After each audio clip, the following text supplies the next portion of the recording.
Yes, welcome back for yet another tutorial. This is our tutorial number 11, or our 11th question, and we are still looking at our queries. And just previously we looked at the number queries, or the criteria that require numbers, and in this tutorial we are going to look at what we call the date queries. Now there is just one thing that I want to emphasize, particularly in date criteria. There is what we call the hash symbol that we always need to emphasize whenever we are dealing with the dates. However, for this particular lesson we may not actually need to go into that. Now this is still the question that we are going to look at, and our main focus is going to be on the date. Remember, we have here a field for date of sale, so that is where our main focus is going to be in this particular lesson. Now let's go and look at the instructions that have been given to us. The first instruction says create a query to display the following: items that were sold in the month of February, save it as February. Items that were sold before April, save it as before April. Items that were sold before after April, save it as after April. Now let's go to our database. Remember, we already have this database created, and so we're just going to go and do those create those queries following what has been asked of us.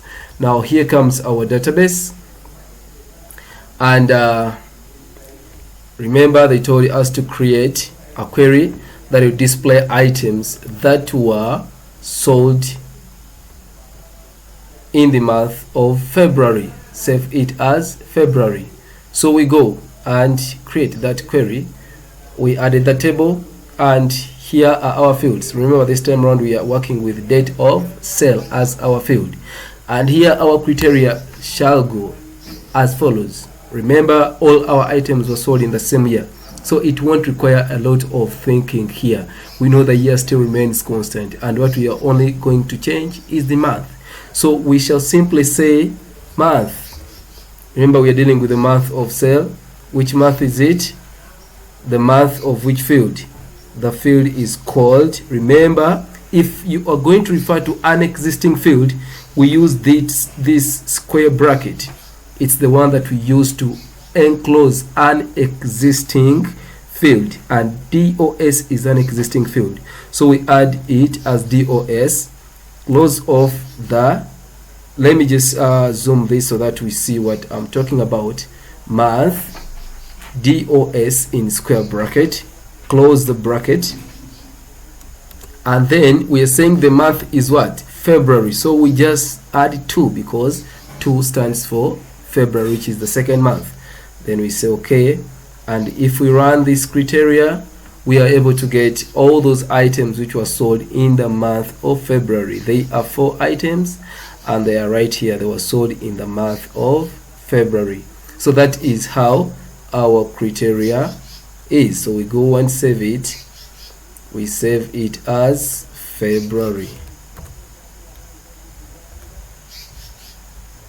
February, yes. Okay.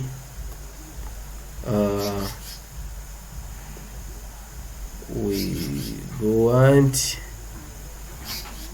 yes, that is our criteria.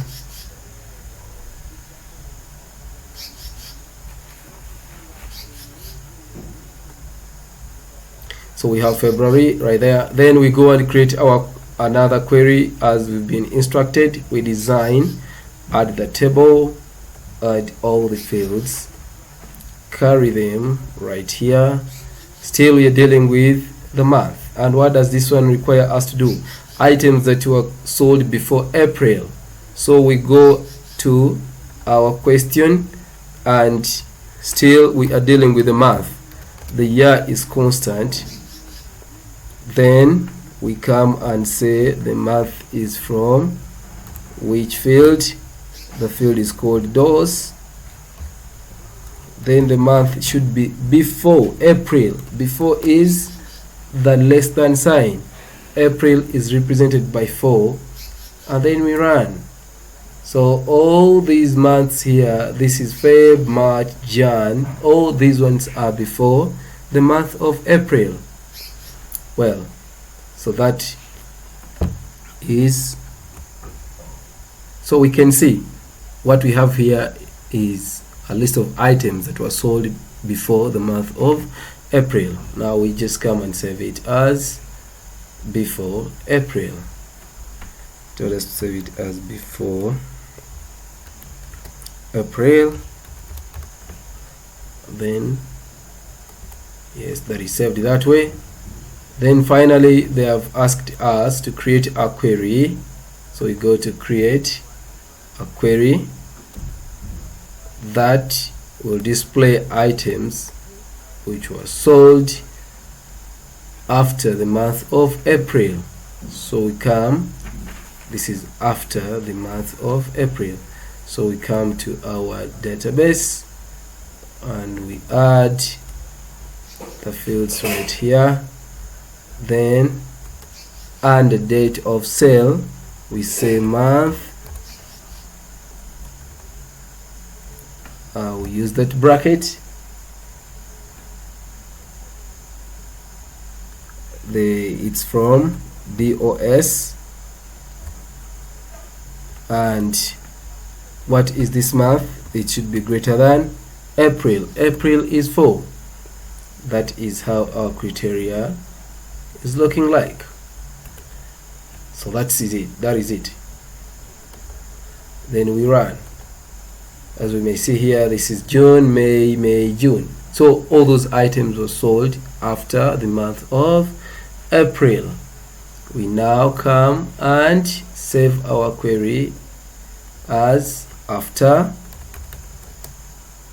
April. And by the end of this lesson, at least you can see that we have asked the database several questions, and indeed it is trying to respond according to our queries. So that is how we approach queries. They are simply questions that we ask the database to return whatever we want. So since we have asked the database several queries, all these ones here have been asked, and we are still going to ask more queries so that we see what database can do for us. So this brings us to the end of this lesson. Watch out for the next lesson, and please endeavor to subscribe to my YouTube channel for more videos. Just go to Judy Moses, click subscribe, and you'll be good to go. Thanks for watching.